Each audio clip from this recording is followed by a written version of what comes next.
तुझसे मिलते ही मुझे पहली मोहब्बत हो गई और मैंने वो मोहब्बत आखिरी तस्लीम कर ली।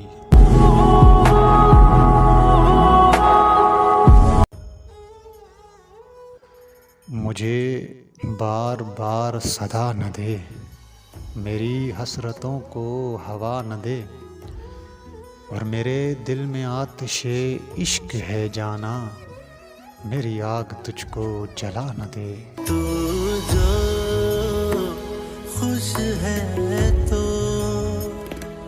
ये बात मुझसे तो कर।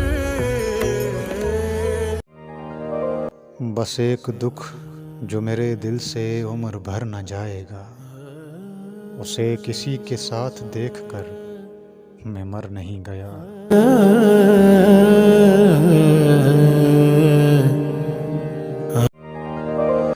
बहुत कुछ बिखरा हुआ है मुझ में, वरना कोई यूं बात बात पर नहीं रोता।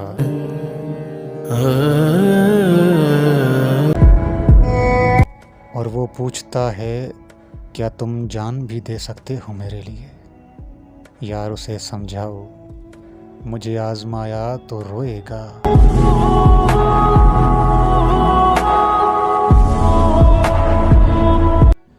और कहते हैं कि मनपसंद शख्स की ज़ुबान से अपना नाम सुनना दिल की तस्कीन में शुमार होता है।